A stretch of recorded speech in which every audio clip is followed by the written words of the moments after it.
then you need to prioritize those topics. Okay, which is the most important one, which is the one, if I'll finish this, I'll feel much better, or I'll have that thing back of my mind going away. So that is how you need to stay organized.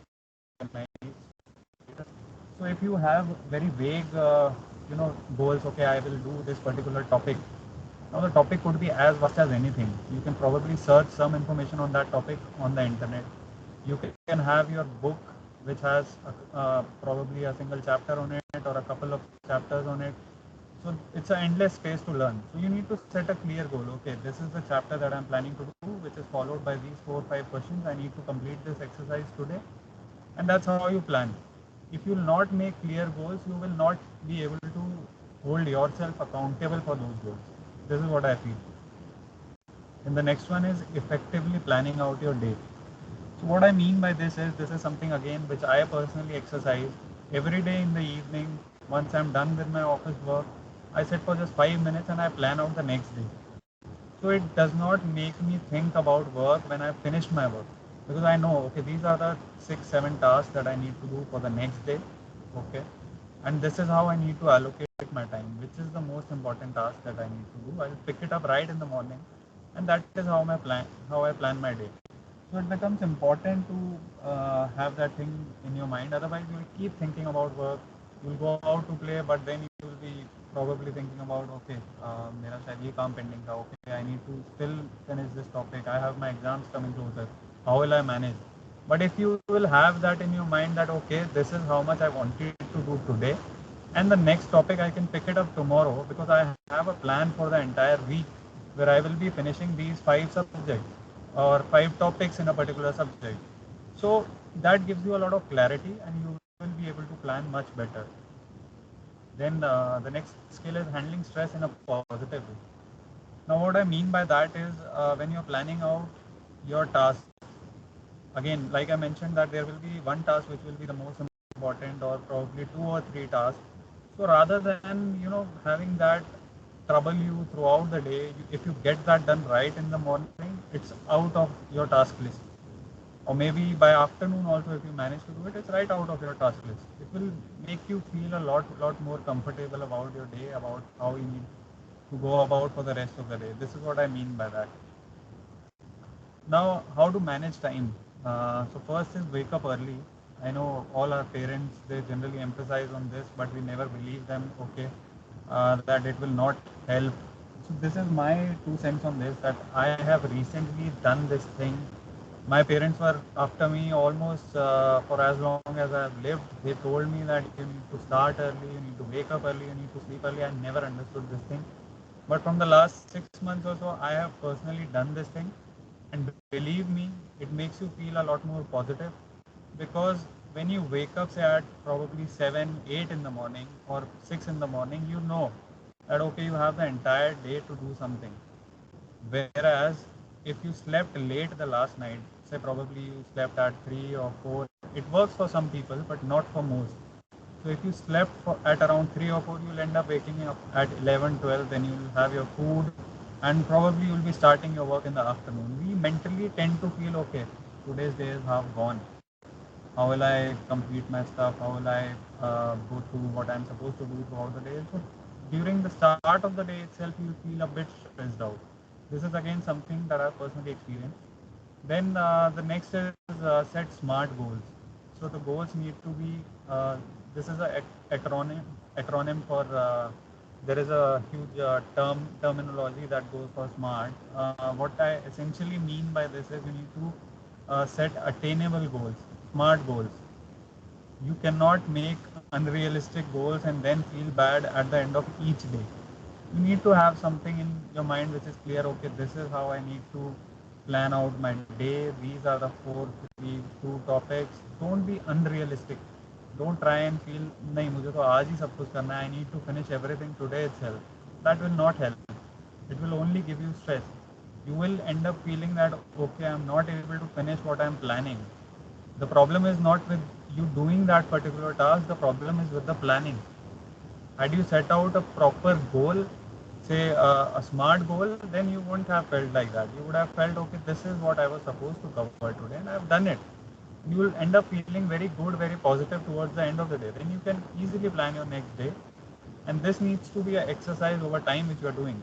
So again, like engineers are, so to say, infamous for this thing. They tend to keep all their studies, everything for the last day. I've also done it quite a lot of times, but then it does not help out a lot. It gives you a lot of stress. If you have 10 days leading up to your exams, to your placement, and you're not doing much for those initial 8 days out of those 10 days, you will be stressed out every day. Whereas if you break out your entire 10 days into small portions, which you can cover every day, and you can have some free time for yourself as well, you will feel much more better and you will be able to do a much better job. The next is the discover comfort zone. Now I started this particular slide by telling you that how waking up early helps, but then it might not help anyone and everyone. So probably there are people who feel it very difficult, who find it very difficult to start their day really early. They'll be drowsy for the next 2-3 hours after waking up. So you need to understand what's best for you. I told you what worked for me. I told you what works for most people, but then it still might not work for you. So you are someone who can best decide for yourself. So you need to discover your comfort zone, not just about waking up, about starting your day, but about how to minimize distractions. So probably your comfort zone could be, say, spending most of your time studying during the afternoon. Why? Because probably some people at your home, they might be resting, they might be out for work. You will have less distractions. You will not feel that you need to participate in certain discussions. You need to participate in some of the activities that they are doing. Probably for someone else, it might be in the evening because their parents might be having that time dedicated to their work, or they might be doing something personal, or they might be out exercising. So if you find that quiet time much more impactful, then probably in the evening you can do it. So you need to discover your own comfort zone as far as minimizing distractions is concerned, which is again my next topic as well. So I personally feel that we all are a part of the most distracted generation till now. Why I believe that is that we have a amazing device in our pocket, which is our mobile phone. So if you try and see that how many notifications you get in a day, how many times you pick up your phone in a day, you'll literally go mad. You'll be like, am I really spending that much time on my phone? So it was a shocker for me when I personally started, observing this thing. I saw that I am spending around 5 hours on my phone, be it going through email, be it going through WhatsApp, be it going through anything, Facebook, whatever. But then you will realize that 7 or 8 hours you're supposed to sleep. If you're giving 5 hours to your phone, when will you do that physical activity, probably going outdoors just to make yourself feel good? When will you study? So we are giving too much time to our distractions. So the biggest distraction for our generation, what I feel, is mobile phone. And then we've also made it, one step further. How have we done that? Is we will also have a smartwatch. The thing is, I'll not be comfortable if I'm getting notifications on my phone. I want them on my wrist. I don't even want to take out my phone from my pocket. I need to know what's going on WhatsApp. So, I mean, all these things, they are very handy in terms of being up to date about what is happening in your life, what your friends are doing. But then it's distracting you like anything. And if you actually analyze, it is very counterproductive. So probably what you can do is you can see how you can minimize your time for certain applications, be it Instagram, be it WhatsApp, be it Facebook, whatever. So whatever you're spending a lot of time in and you feel that it is not adding to your productivity, probably you can limit your time on those particular applications. Probably you can have some time during the day where you can let go of your phone and just be by yourself, be with your family, be with your books, whatever you're doing, and you will actually start observing that you're spending much more time doing things in a more comfortable way when you're not distracted. So let go of that smartwatch at some point in the day. Let go of your mobile phone at some point in the day. Focus on what you're supposed to do. Then again, which I feel is again this thing a part of our generation, we love to multitask and we fail terribly at it. I'm telling you. So what happens is, we feel a sort of a pride. Okay, going through my phone, I'm still watching TV also, I'm having my food also. Okay, and what happens is I'm wasting so much time. If I'm supposed to have my dinner in 15 minutes, probably it will take me 40-45 minutes. Why? Because I'm watching KBC. I'm going through my phone also. I'm mindlessly eating where I'm not even realizing what I'm eating. We've stopped enjoying our meal also because we are so distracted. We're literally not living. That is what I feel. So if you start doing this thing that okay, I will do this particular task and only then I will move on to the next task, there is no shame in not being able to, or not trying to multitask. People who tell you that they are great at multitasking, trust me, they are not. Nobody is. Our brain is trained to do one particular thing at a time, not five things at a time. So it's just not possible for you to do. Don't stress out yourself so much. Focus on one thing at a time, get it completed, and then only move to the next thing. So this is what I mean by avoiding multitasking. Then it's always great to take small breaks frequently. So what I used to do was when I used to study, I used to spend 40 studying something, then I'll just get off my chair, I'll move around the house, I'll speak to people, I'll just have a glass of water and I'll sit back to work. So it used to refresh me a lot. So these small breaks, they are not actually wasting your time. They are really helping you to rejuvenate and get back fresh. You will not feel very bored at the end of 3 hours or maybe 2 hours. So I believe this is a very important exercise which you should incorporate. Then getting good sleep is as important as anything that you do during your day, not just to manage your time, but to manage your health as well. Because there are a lot of diseases that lead to that actually happen because I'm sorry that actually happen because you're not able to get enough sleep, and this also makes you focus less on a particular task at a time. Then next, I've already touched upon do less but impactfully. Focus on one task at a time, do it and do it impactfully. Don't have too much on your plate. That is one of the next pointers which you will see. So if you have everything on your plate, if you think you are the person who will end up doing everything in a day, in a couple of days, it will not help. It will just make you stressed out. Just imagine this scenario: if you are going for a dinner somewhere and you have some dishes which you enjoy and some dishes which you do not enjoy so much, but you end up putting everything on your plate, and then your family says, "Now I don't know. You put it on your plate. You need to finish it." So it will make you stressed out. You will not be able to enjoy your meal. The things that you like to eat, you will not be able to have them also at peace. You will constantly be thinking that okay, I also need to eat this, I need to finish this also, what will happen? And your body will not be able to take it beyond a point. That is essentially what happens when you are trying to manage your tasks in a day. If you have too much planned for a particular day, for a particular week, you will burn out. You will feel, yeah, I'm not good enough. I'm not able to do it. What's wrong with me? How are my friends able to do, so much in so less time? They've not done so much in so less time. They've been smart in planning. They've, broken their work down into smaller chunks, and those chunks also they've broken down further into different days. So they will not do everything on a particular day. Then the next point, and I've put it in caps also, is to reflect. So whatever you do in life, just take a step back for some time and you need to reflect also. Like, okay, how am I doing this thing? Do I need to do something to make it slightly better? Do I need to manage some things in a better way? So if you are planning out a day or a week, what I generally do is I sit back and reflect at the end of the day. I just spend 5 minutes with myself. I like to think, okay, how I did throughout my day, and whether or not I did a good job.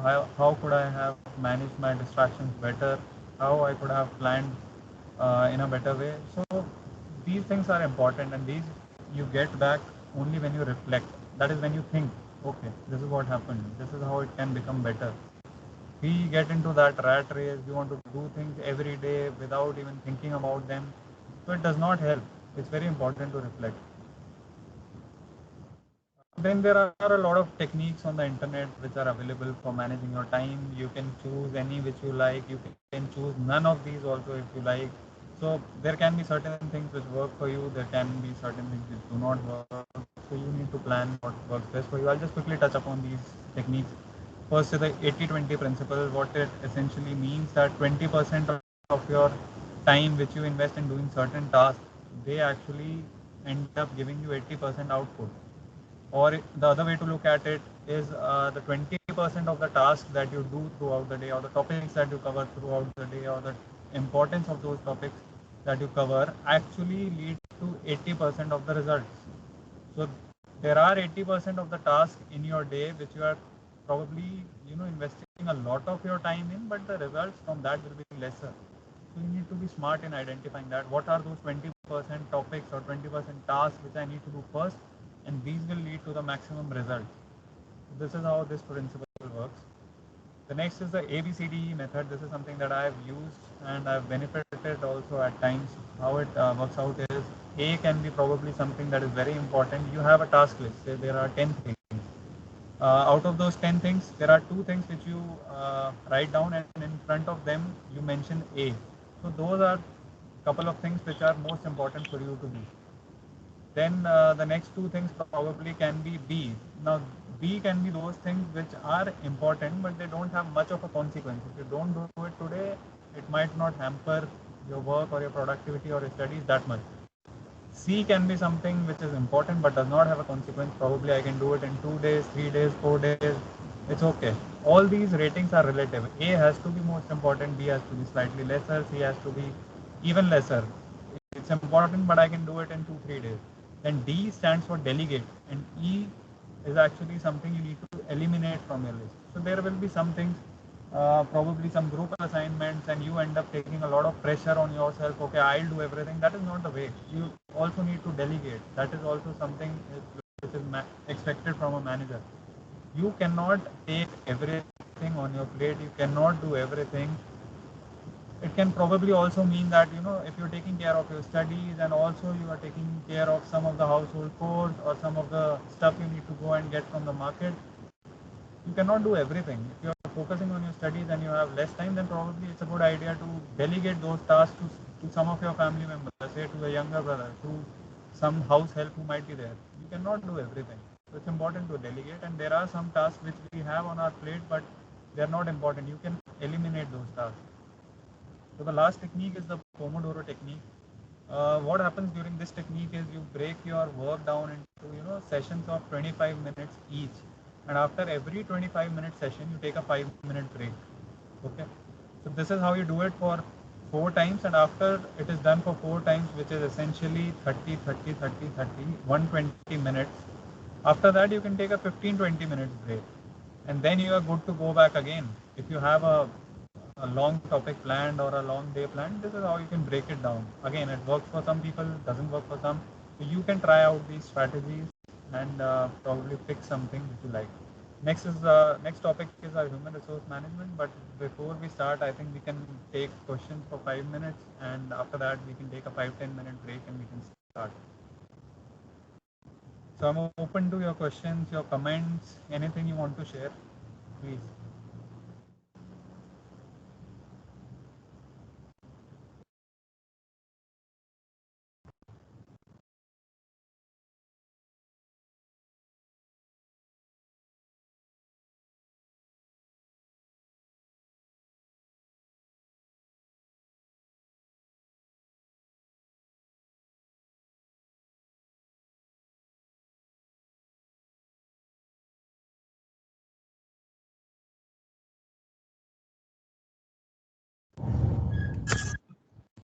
I'm sorry, there was some technical challenge. If someone said something, I missed it.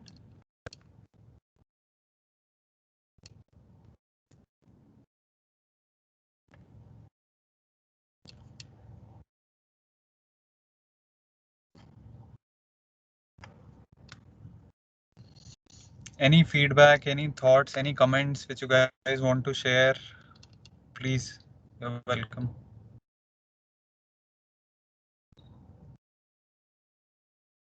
Anyone?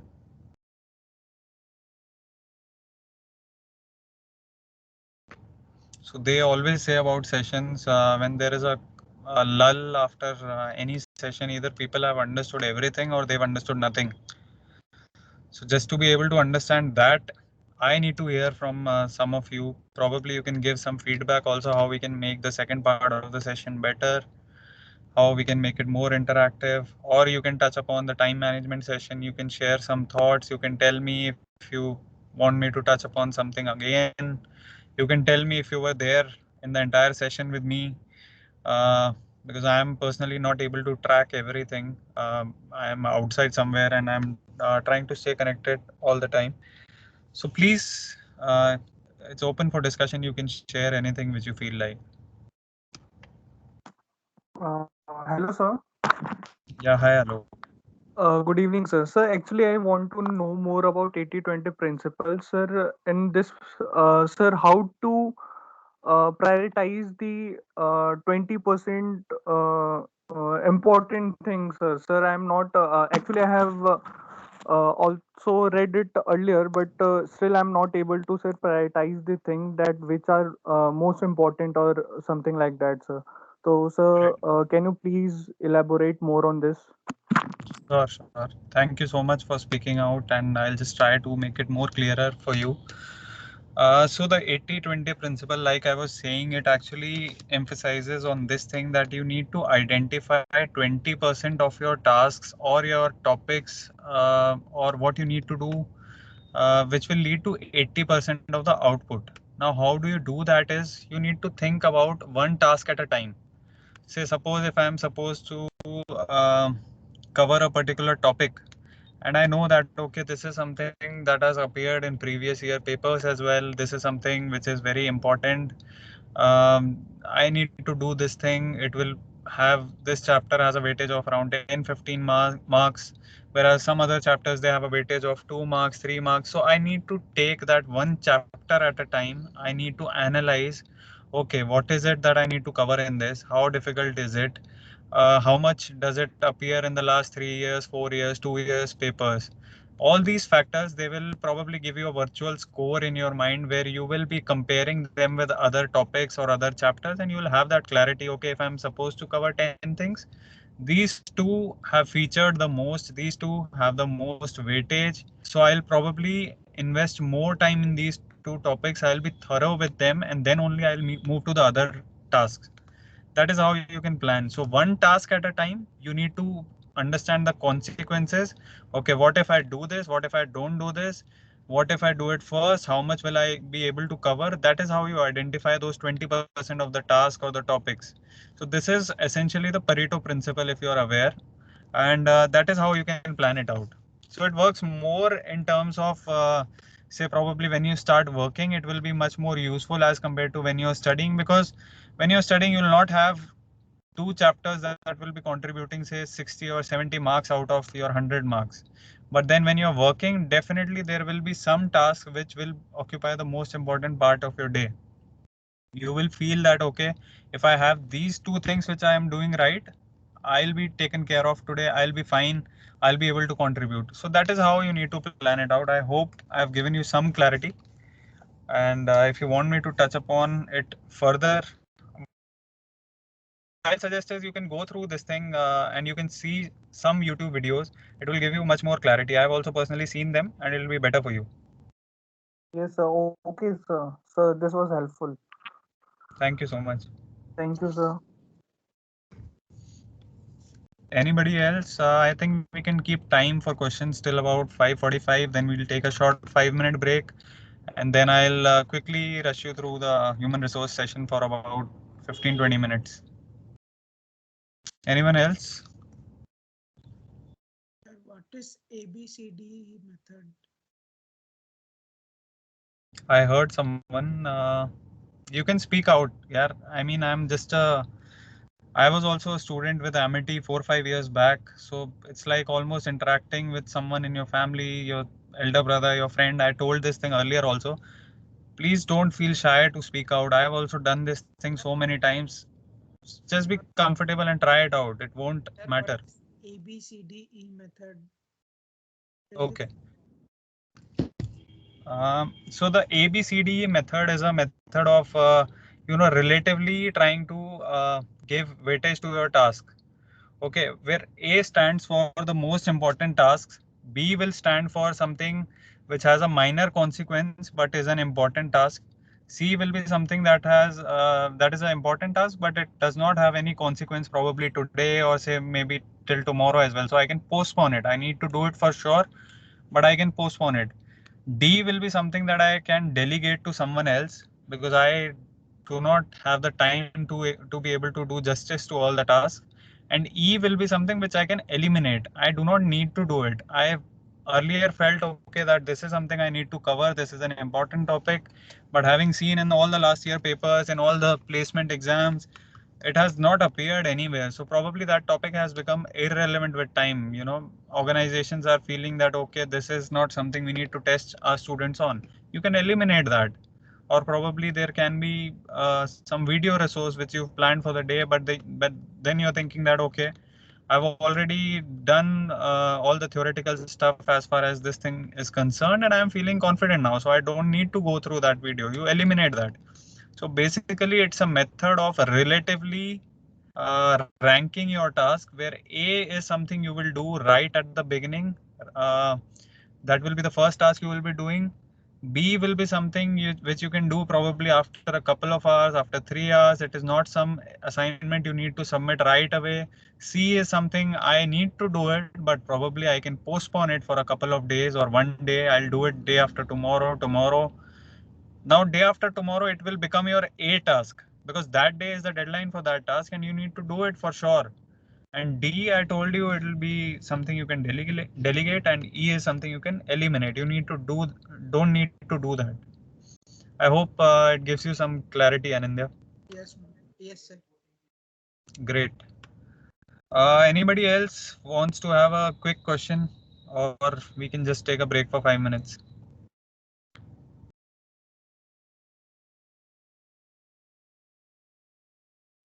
Okay, I think we can take a short break and we can join back at. I mean, you can stay in the call. Probably you can take a small loo break. You can have a glass of water, just walk around a little, and you can join back in 4 or 5 minutes. And we'll then start off with the human resource session. We'll start off at 5:50. I'm sorry, I'm not giving you a long break, but yeah, we can start at 5:50.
Uh, I think we are good to start. I hope you guys have joined back.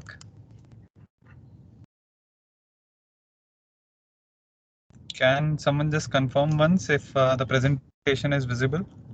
Yes, sir. Okay. Yes, sir. Okay. So we'll quickly start with the human resource management session. I'll just briefly give you an idea about what human resource management is. It will become more relevant for you once you probably graduate from your college and go into the corporate setup, understanding the entire HR structure. It will be useful for you guys. I'll keep it very crisp because of the dearth of time, and I hope it will be relevant for you guys. So essentially, human resource management is the practice of managing people to achieve better performance.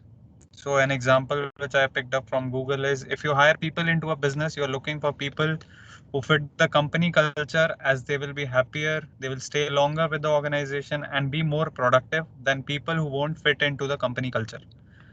So whatever practices that you have in your organization, whatever policies you have, whatever culture you've built over the years, how that particular thing will actually help, people to contribute in a better way to be able to achieve the strategic goals of the organization. This is something which is human resource management. So it's a very vast space. It incorporates a lot of things. We'll just quickly touch upon those topics. Like just like I mentioned about why we need to do time management, also probably some of you might be having this question, why do we need human resource management? So it is to achieve success through people by fulfilling strategic organization goals, like I mentioned. Now, what are some of the parts that it incorporates? I'll just briefly explain them to you. First is recruitment and selection. It is actually quite self-explanatory. What it essentially means is the process of getting people, interviewing them, onboarding them, what are the practices that are done for the recruitment. Now it can be anything, say recruitment and selection will be involving all your aptitude tests, all your HR interviews, all your technical round of interviews. This will actually be a part of recruitment and selection. So generally the idea that we have when we are in college, we feel that this is what the HR's task is. Okay, they're getting us onboarded, and even in that the technical guys are conducting the technical interviews, so it is not just the HR's job. So we all have that idea in our head that okay, HR's work does not incorporate too many things, but believe me, it has a lot of things which we gradually get to know once we enter that corporate setup. So the next thing can be the performance management. Now what it essentially means is that you've taken the employee, you've onboarded them. Now that particular employee is part of your organization as an HR. What you do next is you need to be sure about the performance management. How do you manage performance? Is there will be different processes in different companies. There will be certain goals that you will be setting out along with discussion with your first line manager. You will be thinking that okay,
Simon?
Hi everyone, I'm really sorry. I was actually grappling with some technical challenge. Actually, I'm connected with my phone's hotspot on my laptop, and due to that, there is some slight challenge in between. I hope you have not missed much. Can someone just confirm if my screen is visible and till where you Yes, guys? sir, it is visible. Okay, until where you guys were with me, I was talking about performance management. I think that is when it got disconnected. Yes, sir. Okay. Uh, so yeah, talking about performance management, once the employee has been onboarded, I'm sorry, once he has been onboarded, he or she has been onboarded, it becomes important to actually manage the person's performance. There will be certain specific goals set for the person along with the discussion with the manager, and that is when you give feedback to the employee. And okay, these are the things you need to improve upon, or if the employee has done a good job, you need to applaud him, and you need to tell him that okay, you've done a good job as far as achieving those tasks are concerned. And if you feel that there is a gap that needs to be overcome, then you manage that person's performance and you try to address that gap. How do you do that? Is through learning and development. So another initiative which is taken up by the HR is focusing on the learning and development of all the employees. What happens essentially is there will be certain trainings that are assigned to all the employees, be it virtual, be it in person, more so virtual in today's times, that all the employees need to go through. So this part essentially covers the learning and development. The next is the succession planning. So this is something that becomes an important task of a HR profile. What succession planning essentially means is that there will be some senior employees in the organization, and the HR needs to do this job where he or she needs to plan out that okay, what if this person is not continuing with my organization for long? What if there is a situation tomorrow that this person moves out to another organization which is offering something better to him? So there is always a need to create that backup. Say if my vice president or someone in the organization is planning to move out, and I've tried and done whatever I could to retain that person because I felt that he is an important individual in the organization, but still he is probably moving on for a better role or some other reason, then I need to have a backup, someone who can take up that role. So this is what succession planning means. That if in case one of the employees they move out, who will replace that employee? So there needs to be a talent pool, talent pipeline that needs to be created. Okay, if the top person from the pipeline has moved out for some reason, the next person moves to that particular position. That is what succession planning is.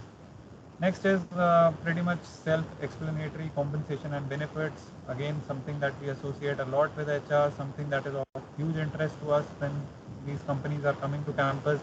What is the compensation that is being offered to me? What are the other benefits?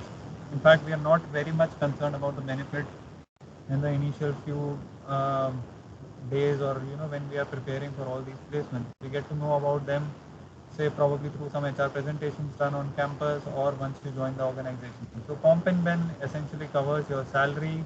Other than that, some benefits like probably a maternity leave or some other. A lot of companies are offering paternity leave as well these days. Then there is a pandemic leave also that is doing rounds in a lot of companies. So all these things, they are actually coming under benefits. Uh, Next up is the same topic is continued, HR information system. So whatever we've mentioned on this particular slide, be it recruitment, performance management, learning development, succession planning, comp and ben, we need certain IT infrastructure or certain tools or portals which need to manage all these things. So whatever those portals are, they come under HR information system. Next is HR data and analytics. So, I mean, we have evolved a lot over the years. So, earlier there was not much of analytics going into a lot of things, but now there is analytics into everything. Similarly, in the HR department, there will be certain tools which they are using to probably track employee engagement, or they might be tracking some other data. Okay, what is my attrition? What are the factors leading to attrition? So that analysis comes in very handy when you are trying to chart out certain plans or certain policies to make employees stay with you longer. Then next up is employee relations. What it means is, or what it covers is certain things like POSH, preventing of sexual harassment or any other harassment for that matter, be it inclusion or any such thing. So all these things, how the employees are managing their relations in the organization, whether or not there is some intervention required, all these things are covered in human resource management under the specific topic of employee relations. Again, something that is done by the HR. Next is the industrial and labor relations. So there will be a lot of roles for human resource professionals as well, where they have to, coordinate a lot with probably some of the industrial workers, or say there might be a plant which the organization might be having, and the HR is responsible for, making sure that the employees based out in that plant, they based out in that plant, they may or may not be on the company's payroll, they might be on a third party payroll, but it's the HR's responsibility to make sure that they are heard when they are trying to probably uh, present a case for something in front of the organization. It is the HR's role to be a representative for them, and vice versa as well. If the organization needs to reach out to those employees and make them understand something, again the HR needs to come into the picture. Next up, very relevant in today's scenario with all these movements going on globally, is the topic of diversity and inclusion.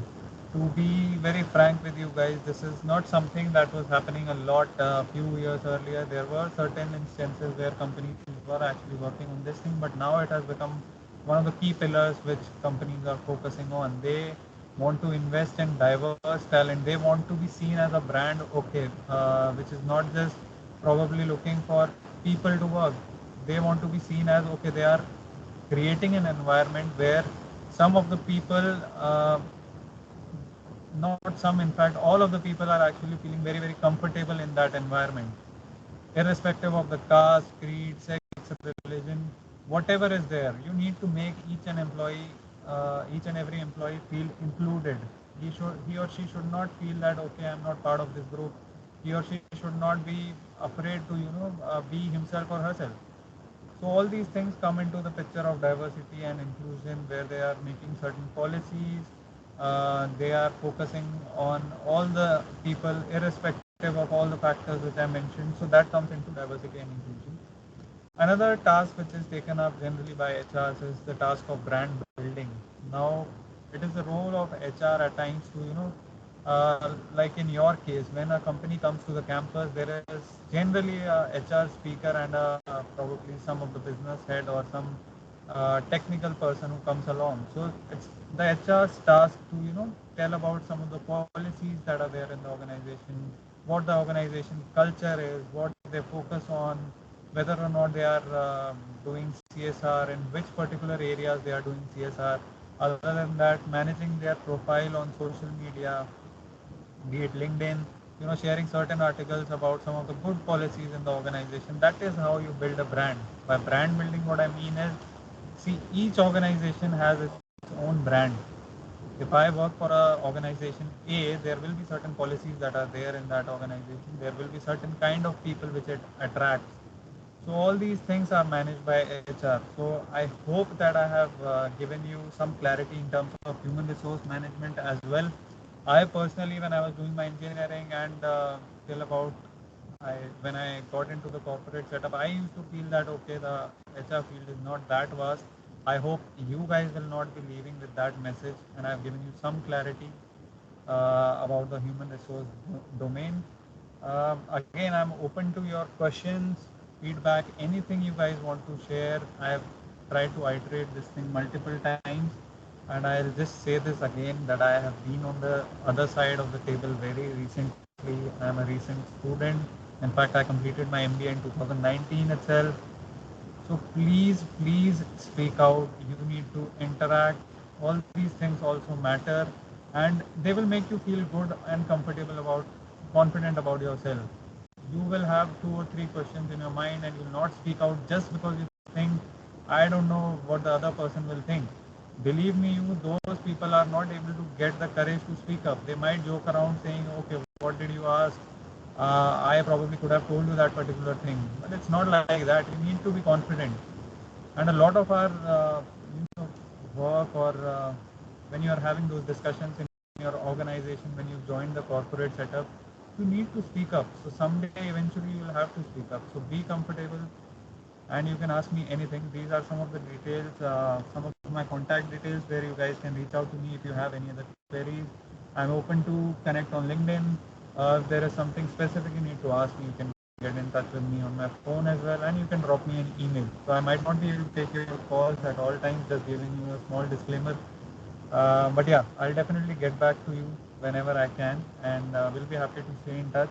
Open to your questions, suggestions, feedbacks, anything. Please speak up, and I hope you can give me some feedback about the session. And if you have any questions or queries, please do ask me.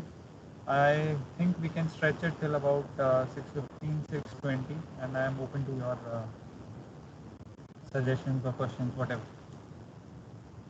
So thank you for such a great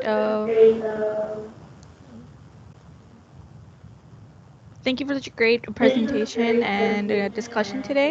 As a MBA student myself, how do you how did, like, you've said that you've done time management yourself, but was it just a learning process? Like you would try something and see how it would work and not work? Was it just a hit and go sort of situation? Right. Bhavya, what I have learned during my MBA has been that they were like all students which is there, people present, and it used to be a place where we are trying to extensively multitask. There will be like 10 assignments which I need to manage during the day.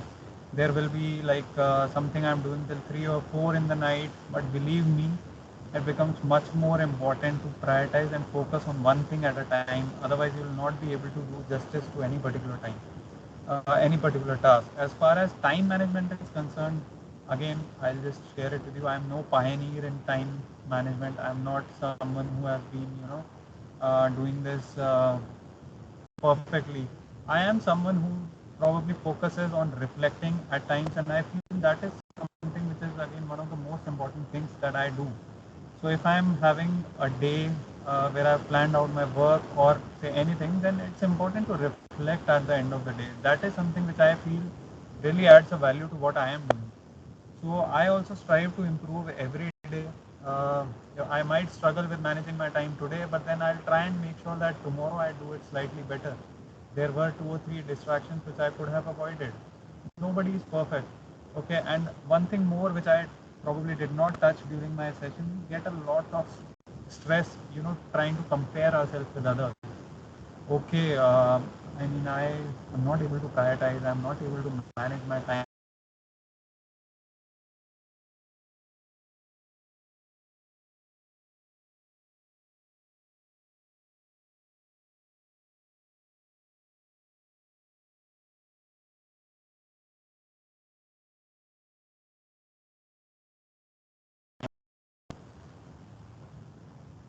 Yeah, so I think I got dropped off for a couple of seconds, but I think you guys did not miss out anything. Uh, so I think, Bhavya, I have been able to answer your query. If you want, you can probably have a follow-up question. No, sir, no follow-up question. You've answered my question. Thank you so much, sir. You're welcome. Thank you for asking. Yes, Yeah, participants, any other doubt?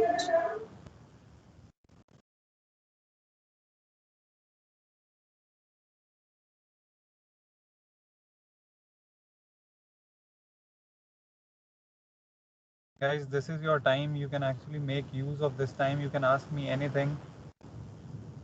Please feel comfortable. You've seen a few people asking. I haven't been harsh to anyone. I'll try to be slightly more nicer to the next person who asks me. So please speak out. Ask me anything. See, this is a good opportunity that you are getting. When I was doing my engineering, again, I used to also feel shy, but this is something I picked up during my MBA. There used to be so many guest sessions, and it used to be good. When I used to ask question to some of the corporates, they will give some of the other perspective, and you will think, okay, yeah, probably this situation I could have thought in this way. So it's always good to interact. I mean, the more you interact with people, the more you learn. So please feel comfortable. Ask me if there is something at the back of your mind and you're feeling a bit hesitant to ask. Please go ahead. I don't bite. Trust me.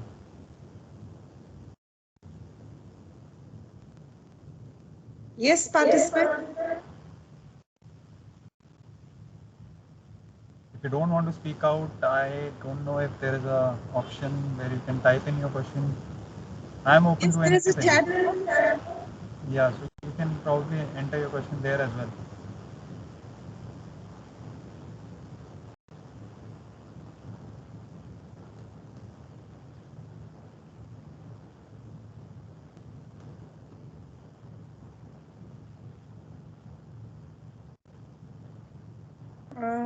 So Vipul sir, I think that participants are not having any doubt.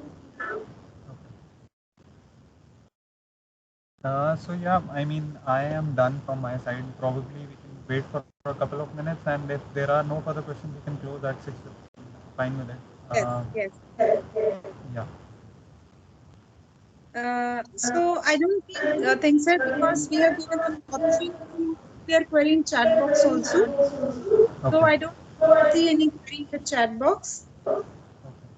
So thank you so much, sir, on behalf of whole TEDP team and participants for sparing your valuable time and making our participants aware about time management. Thank you so much. Uh, Thank you so much, Sindhu ma'am. It's actually been a pleasure to be a part of this. Coming back to my college and being able to share my experience. I personally really enjoyed a lot, and this is something that I've done for the first time. And I hope that it has been relevant to the students. And there are certain times when students feel that they want to ask something, but like I mentioned, probably they are not feeling comfortable at that particular time. So you can get in touch with me. I've shared some of the places where you can reach out to me. Please feel free. I like to help if I actually can. So thank you so much for inviting me and having me over. Thank you. Thank you so much for the wonderful session. We look more sessions we look forward to more sessions from you, sir, in future. Thank you so much, sir. Your pleasure. Thank you so much. Bye. Have a nice Yes, evening, everyone. Bye bye. Thanks, thank you, sir. sir. So, participants, please mark your attendance. It has been circulated in the chat box.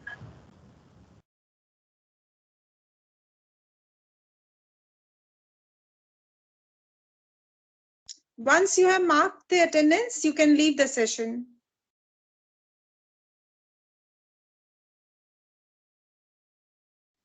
Ma'am, can you please circulate the message on the WhatsApp group as well? We cannot access the chat box. Yes, ma'am. Same. Ma'am can't access the chat box.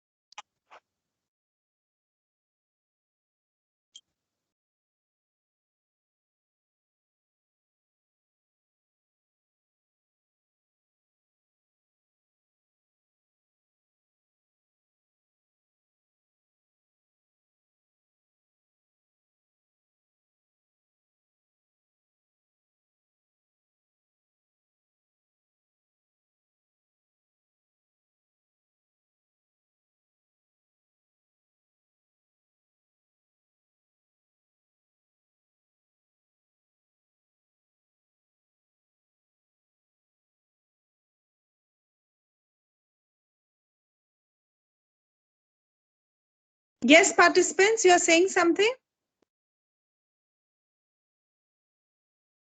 Ma'am can't access the attendance through the chat. Could you please send it on a personal number? Again, like yesterday, you can do one thing. You can just say hi to Saket sir on WhatsApp, and sir will in return send you attendance link. Okay. Ma'am already sent a message but didn't get any reply. Okay. Sir will. I also inboxed you, ma'am. No issues. And the attendance, Simon, please extend the time to 6:30. Okay. That's not an issue. I will inform Simon also to extend the time till 6:30, so you can mark your attendance there. Okay. Okay, ma'am. Yeah, that's Okay. Thank you, ma'am. Okay.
Nidhi ma'am,